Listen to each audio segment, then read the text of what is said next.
सौ मयुरी नरावार अमा न्यूज मराठी बातमीपत्रामध्ये आपले स्वागत आहे। पाहूया आजच्या ठळक बातम्या। कंदी श्रीनिवास रेड्डी यांनी जंगूबाई मंदिराला भेट दिली। आदिवासी देवतांची विशेष पूजा। आदिलाबाद शहरात फ्लॅग मार्च, कायदा व सुव्यवस्थेच्या रक्षणासाठी एसपी।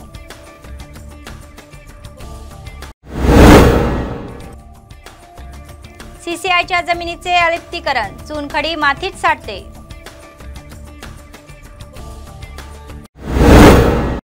आजच्या सविस्तर बातम्या। आदिलाबाद भाजप नेते कंदी श्रीनिवास रेड्डी यांनी परंदोली ग्रामपंचायत, केरामेरी मंडळ, कोमरम भीम आसिफाबाद जिल्हा येथील जंगूबाई देवस्थानाला भेट दिली। त्यांनी डोंगर परिसरातील एका गुहेत आदिवासींची मुख्य देवता जंगूबाईला भेट दिली आणि विशेष पूजा केली। जंगूबाईची जत्रा पुष्य महिन्यात अर्धचंद्राच्या दर्शनाने सुरू होईल आणि या अमावस्येपर्यंत चालेल। तेलंगणा, महाराष्ट्र व इतर राज्यातून भाविकांनी येऊन आदरांजली अर्पण केली। त्यांच्यासोबत दक्षिण मध्य रेल्वे बोर्डाचे सदस्य जी वीरमना, खानापूर विधानसभा मतदारसंघाचे निमंत्रक गड्डम नंदी रेड्डी आदी उपस्थित होते।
एसपी उदय कुमार रेड्डी म्हणाले की कायदा व सुव्यवस्था राखण्यासाठी आदिलाबाद जिल्हा केंद्रात जलद कृती दलसह फ्लॅग मार्च कार्यक्रम आयोजित केला आहे। स्थानिक वन टाउन पोलिसात त्यांनी या फ्लॅग मार्चला सुरुवात केली। हैदराबादहून 99 बटालियन रॅपिड ॲक्शन फोर्सचा मोर्चा शहरात सुरू होता। एसपी म्हणाले की हे जलद कृती दल जिल्ह्यातील समस्याग्रस्त भागांना भेट देणार आहे। ते आठवडाभर राहणार असल्याचे सांगण्यात आले।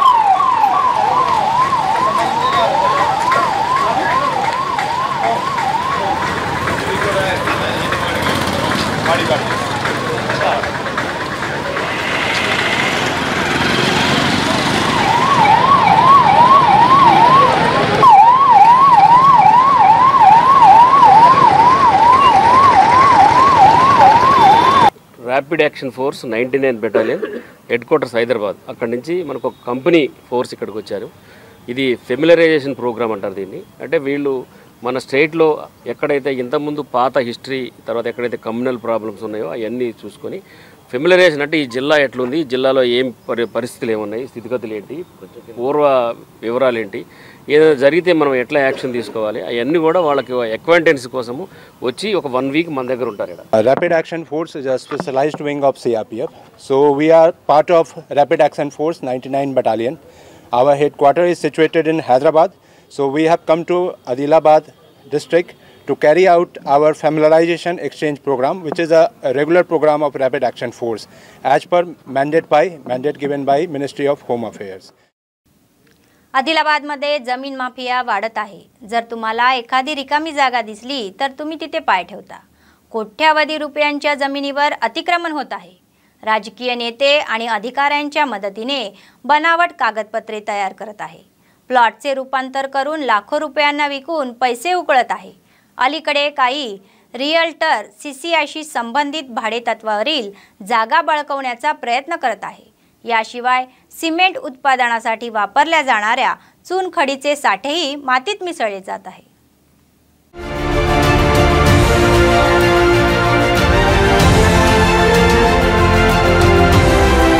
Cement corporation of India CCI పరిశ్రమ ఆధీనంలో వేల ఎకరాల విలువైన భూములున్నాయి. సుమారు 2000 ఎకరాలుండగా ఇందులో 800 ఎకరాల వరకు ప్రభుత్వ భూమి కాగా మరో 1200 ఎకరాల లీజు భూములున్నాయి. దాదాపు 25 ఏళ్ల క్రితం సిసిఐ పరిశ్రమ మూతపడడంతో అక్రమార్కుల పాలిట వరంగా మారింది. రాజకీయ పలుకుబడి ఉపయోగించి కొందరు రియల్ వ్యాపారులు వాటిని సొంతం చేసుకుంటున్నారు. లేఅవుట్లు, వెంచర్లను ఏర్పాటు చేసి కోట్లాది రూపాయలు అక్రమంగా సంపాదించేందుకు వ్యూహం రచిస్తున్నారు. ఇప్పటికే పలు భూములు అక్రమార్కుల పరం కాగా అడ్డుకునేవారు లేక మిగతా భూములను సైతం తమ సొంతం చేసుకునేందుకు ప్రయత్నిస్తున్నారు. ఈ సిసిఐ లీజు భూముల వ్యవహారం వెలుగులోకి రావడంతో ఆదిలాబాద్ పార్లమెంట్ సభ్యులు సోయం బాపురావు స్పందించారు. క్షేత్రస్థాయికి వెళ్లి ఆ భూములను పరిశీలించారు. భూముల అన్యాక్రాంతంపై తీవ్రంగా పరిగణించారు. ఫ్యాక్టరీకి చెందిన లీజు స్థలాలు ఎన్ని ఎకరాలున్నాయి, ఎంత కబ్జాకు గురైంది, ఇంకా ఎన్ని ఎకరాల భూములు ఆధీనంలో ఉన్నాయన్న వివరాల్ని సిసిఐ జీఎంను అడిగి తెలుసుకున్నారు. ఆయన వద్ద సైతం ఎలాంటి పత్రాలు లేకపోవడంతో ఆగ్రహం వ్యక్తం చేశారు. భూములను కాపాడాల్సిన బాధ్యత రాష్ట్ర ప్రభుత్వాందేనని, దీనిపై త్వరలోనే గవర్నర్ను కలిసి విన్నవిస్తానని ఆయన మీడియాకు తెలిపారు. ముఖ్యమంత్రితో పాటు సీఎస్కు లేఖలు రాస్తానని, అప్పటికి స్పందించకపోతే భూ నిర్వాసిత రైతులతో కలిసి ఆందోళనలు ఉధృతం చేస్తామని హెచ్చరించారు. అటు ఈ భూముల కబ్జాల వెనుక అసలైన సూత్రధారులెవరో తేలుస్తామని వెల్లడించారు. సంబంధిత అధికారులు పూర్తి విచారణ జరిపి లెక్క తేల్చాలని డిమాండ్ చేశారు. సిసిఐ భూములే కాదు, ఏదైతే ప్రభుత్వ భూములు ఉన్నాయో ఆ భూములను ఎవరైతే కబ్జా చేసినారో వాళ్ళ మీద కఠినమైన చర్యలు తీసుకోవాలని కూడా భారతీయ జనతా పార్టీ డిమాండ్ చేస్తుంది. ఒకవేళ ఇవాళ పరిస్థితి ఏంటంటే ఖచ్చితంగా రెవెన్యూ డిపార్ట్మెంట్ అధికారులందరూ కూడా రియల్ ఎస్టేట్ తోటి అదేవిధంగా అధికార పార్టీకి సంబంధించిన నాయకులతోటి ఇంకా ఎవరన్నా నాయకులతోటి ఉన్న నాయకులందరితోటి కుమ్మక్కయ్యి ఇవాళ ప్రజాసొమ్మును దోచుకుంటున్నారు. కాబట్టి దీన్ని ఖచ్చితంగా మేము త్వరలోనే ఆదిలాబాద్ జిల్లాలో ఏమేమి భూములు ఎక్కడెక్కడ ఎన్ని భూములు ఉండే, ఇప్పుడు ఎన్ని కబ్జాకు గురైనాయి, ఎవరు ఏ విధంగా కబ్జా చేసినారనేది అవన్నీ కూడా పూర్తి వివరాలు తెచ్చుకొని త్వరలోనే రాష్ట్ర గవర్నర్కు ఫిర్యాదు చేస్తాం. అదే అవసరం అనుకుంటే రాష్ట్ర ముఖ్యమంత్రికి చేస్తాం, సిఎస్కు కూడా చేస్తాం. ఖచ్చితంగా ఇక్కడ సిసిఐ అయితే ఖచ్చితంగా 2025 వరకు లీజ్కు ఇంకా 2 సంవత్సరాలు ఉన్నా కూడా ఇవాళ ఇష్టం వచ్చినట్టుగా వాళ్ళ ఎవరికి భయపడకుండా ఏమనైతే కూడా అధికార పార్టీకి సంబంధించిన నాయకులు మన అండదండాలు ఉన్నాయన్న ఆలోచనతోటి ఒక అహంకారంతో కబ్జా చేయడం అనేది చాలా దారుణం. కాబట్టి ఇటు సిసిఐ పరిధిలోని సర్వే నెంబర్ 51/1, 51/2లోని స్థలంలో గల సున్నపురాయి నిల్వల్ని పూర్తిగా తొలగించి వెంచర్లుగా మారుస్తున్నారు. ఇప్పటికే కొంత భాగం పనులు కూడా పూర్తయ్యాయి. హద్దులుగా రాళ్లు పాతారు. మరికొంత భాగంలో పనులు కొనసాగుతున్నాయి. ఇంత జరుగుతున్నా సిసిఐ అధికారులు పోలీసులకు ఫిర్యాదు చేశామని చెబుతూ తప్పించుకుంటున్నారు.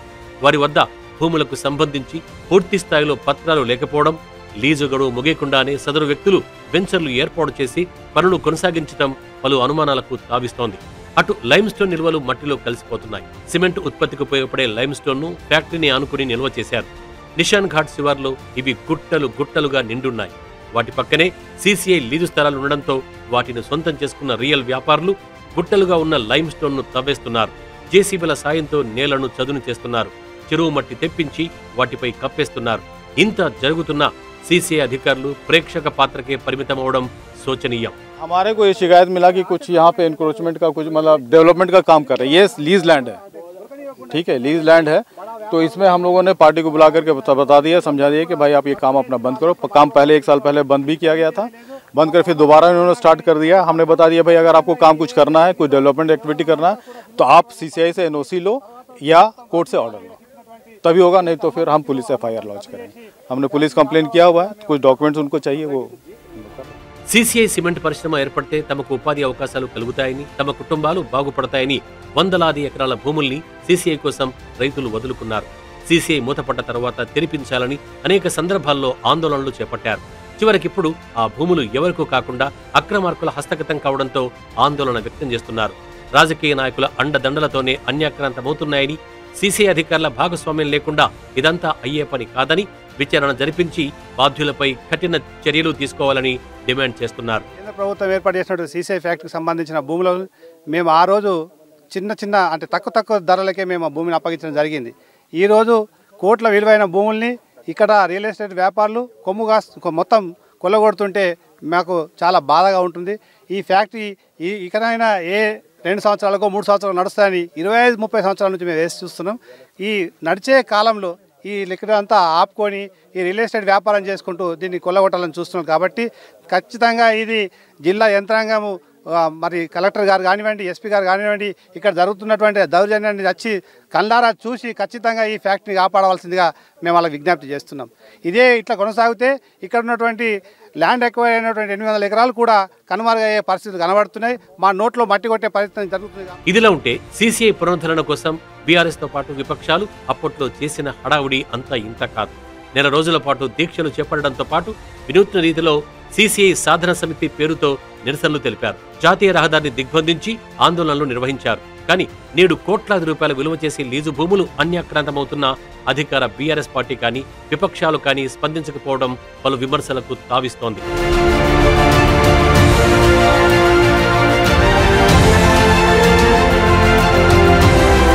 మొత్తానికి ఈ వ్యవహారంపై సమగ్ర విచారణ జరిపి అన్యాక్రాంతమవుతున్న భూములను స్వాధీనం చేసుకోవడంతో పాటు కబ్జాలకు పాల్పడుతున్న వారిపై చట్టరీత్యా చర్యలు తీసుకోవాలని ప్రజలు కోరుతున్నారు.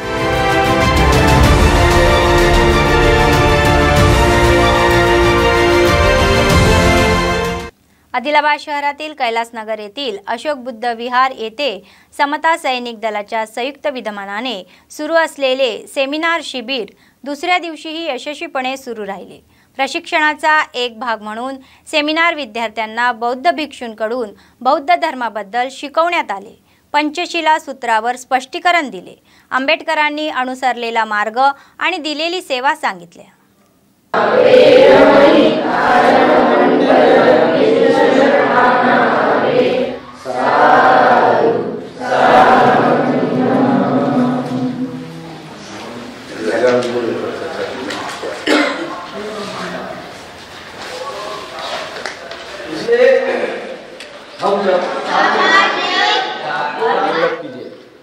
यही आने वाली पीढ़ी को इस स्कैम में आने वाले कोई भी नीचे मार्गदर्शन नीचे करके आप उसके पीछे चले जाएंगे. आपको सोचने का तभी हम आगे बढ़ेंगे. ఇక్కడ కైలాసనగర్ అశోక బుద్ధ విహార్లో 17 జనవరి నుంచి 26 జనవరి వరకు రిపబ్లిక్ డే క్యాంపు నిర్వహించడం జరుగుతుంది. దీంట్లో 2 క్యాంపులు ఉన్నాయి. ఒకటి శ్రామ్నర్ శిబిర్ ఉంది, తర్వాత సమతా సైనిక దళ క్యాంపు. ఈ 2 ఒకేసారి నడుస్తున్నాయి.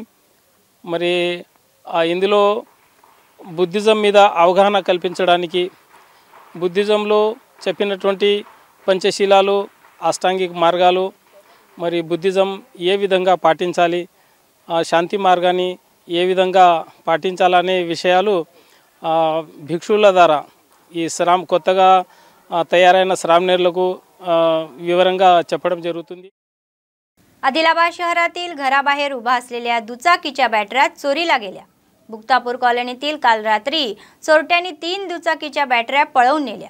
बुक्तापूर कॉलनीत राहणारे डोकवाल नरेंद्र यांनी रात्री त्यांच्या घराबाहेर दुचाकी उभी केली.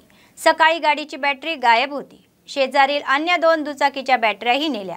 पीडितेने दिलेल्या तक्रारीनुसार वन टाउन पोलिसांनी गुन्हा दाखल करून तपास सुरू केला आहे.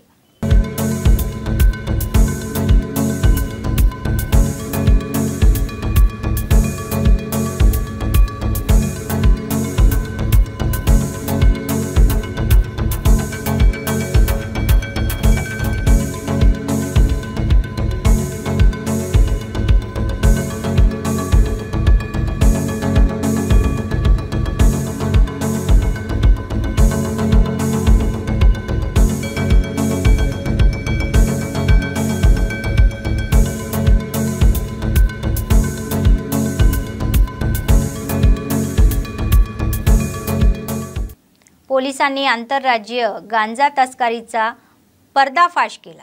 ग्रामीण सीआय रघुपती यांनी आदिलाबाद मावला पोलीस ठाण्यात प्रसार माध्यमासमोर तपशील उघड केला. जलसाला अंगात पडल्यानंतर कमी वेळात जास्त पैसे कमावण्याच्या उद्देशाने नारनूर मंडळातील प्रशांतने गांजा पुरवण्याचा मार्ग निवडला.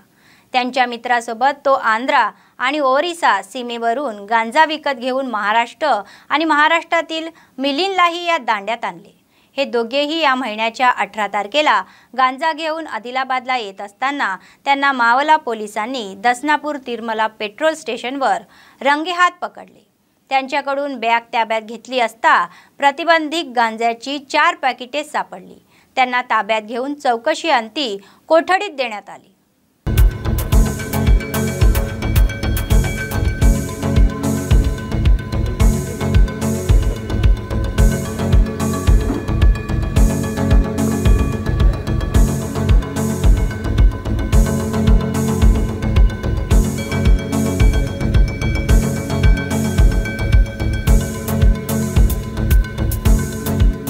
నార్నూర్ మండలానికి చెందిన ప్రశాంత్ ఆయన తక్కువ సమయంలో ఎక్కువ డబ్బులు సంపాదించాలనే ఉద్దేశంతో గత సంవత్సరం 2022లో జనవరి 25కి ఇతనితో పాటు ఒక గ్యాంగ్ని తీసుకొని మహారాష్ట్ర ఏఓబికి పోయి అక్కడి నుంచి వస్తున్న క్రమంలో మంగపేటలో 2022 జనవరి 25 రోజు ఆయన మీద ఇంతకుముందు కేసు ఉండే. అదే పరిచయాలు అక్కడి నుంచి ఇదే గాంజాయి సప్లై చేసే పరిచయాలతోటి ఈ మధ్య కూడా మళ్ళీ ఒకసారి పోదామనే ఆలోచనతోటి వీళ్ళ మామ ఈయన నిర్వీతి ఆయనను కూడా తీసుకొని హైదరాబాద్ పోయి అక్కడి నుంచి భద్రాచలం ఒక అన్నోన్ వ్యక్తి ఆయనకు లక్ష్మణ్ అనే వ్యక్తి అన్నోన్ పర్సన్ని వీళ్ళకి తెలియని పర్సన్ని ఇచ్చి ఈ గాంజాయిని 4 ప్యాకెట్లు ఇచ్చి వీళ్ళకి హ్యాండ్ ఓవర్ చేయడం జరిగింది. ఆ గాంజాయి హ్యాండ్ ఓవర్ చేసిన తర్వాత ఆన్లైన్లో కూడా ఈయన పేమెంట్ ఆయనకు 13,000 రూపాయలు పేమెంట్ కూడా ఆన్లైన్లో చేసిండు. అక్కడి నుంచి వీళ్ళిద్దరు కూడా అక్కడి నుంచి ఖమ్మం నుంచి ఆదిలాబాద్కి నిన్న ఉదయం ఇక్కడ దిగితే వాళ్ళని ఈరోజు 12 గంటల ప్రాంతంలో ఇక్కడి వీళ్ళు మన తిరుమల పెట్రోల్ పంప్ దగ్గరికి వచ్చి ఇక్కడ నుంచి మహారాష్ట్రకి పోయి దీన్ని డిస్పోజ్ చేసే క్రమంలో సిసిఎస్ మరియు మావలా పోలీస్ వాళ్ళు పట్టుకోవడం జరిగింది. దీన్ని పంచుల సమక్షంలో సీజ్ చేసి కేసు నమోదు చేయడం జరుగుతుంది. राजपूत समाजाच्या नेत्यांनी महाराणा प्रताप यांच्या सनातन हिंदू धर्माच्या रक्षणासाठी महत्त्वाच्या भूमिकेचा उल्लेख केला. आदिलाबाद जिल्हा मुख्यालयात महाराणा प्रताप यांची 426वी जयंती मोठ्या थाटात साजरी करण्यात आली. त्यांनी मूर्तीला पुष्पार्पण केले. त्यांच्या लढाऊ पराक्रमाचे त्यांनी कौतुक केले. मुघल साम्राज्याविरुद्ध उभे राहिलेले महानायक महाराणा प्रताप जय बोलो महाराणा प्रताप की जय जय प्रताप की जय जय बोलो महाराणा प्रताप की जय जय बोलो जय भवानी जय महाराणा जय महाराणा प्रताप की जय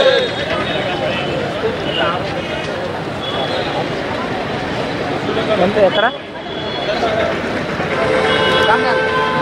भवानी जय भवानी जय भवानी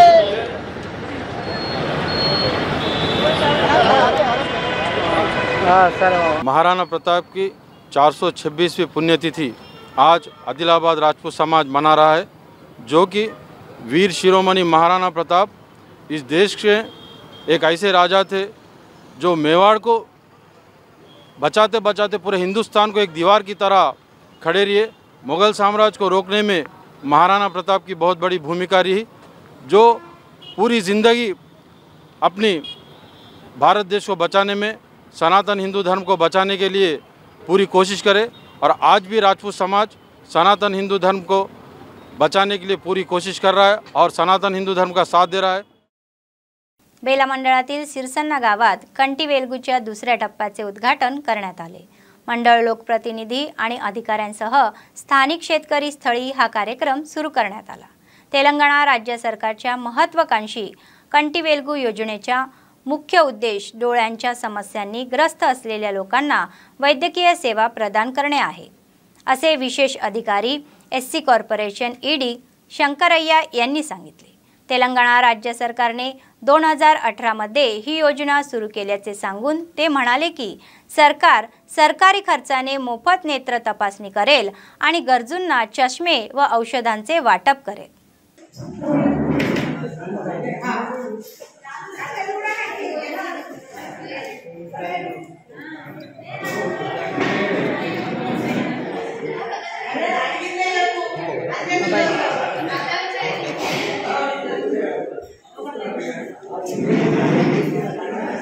बेला మండలంలో సిర్సన్న గ్రామం పిఎస్సి పరిధిలోని కంటి వెలుగు రెండో విడత ప్రారంభించుకోవడం జరిగింది। మరి మన బేలా పిఎస్సిలో ఈరోజు సిర్సన్నలో 1734 మందికి స్క్రీనింగ్ చేయడము ఈ వారం రోజుల ప్రోగ్రామ్ మనం పెట్టుకోవడం జరిగింది। అదేవిధంగా పిఎస్సి పరిధిలో 7300 జనాలకు ఈ కంటి వెలుగు కార్యక్రమం ద్వారా స్క్రీనింగ్ చేసి వాళ్లకు కావాల్సిన మెడిసిన్స్ అయితేనేంది, అద్దాలు అయితేనేంది ఇవ్వడం జరుగుతుంది। అవసరం ఉన్న వాళ్లకు మరి रिम्स हॉस्पिटलలో शस्त्रचिकित्सेला परंपरा पंపించడం జరుగుతుంది। बातमी संपण्यापूर्वी पुन्हा एकदा ठळक बातम्या। कंदी श्रीनिवास रेड्डी यांनी जंगूबाई मंदिराला भेट दिली। आदिवासी देवतांची विशेष पूजा।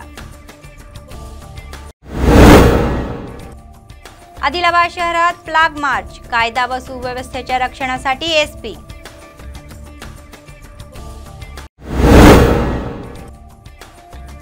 सीसीआयच्या जमिनीचे अलिप्तीकरण, चुनखडी मातीत साठते।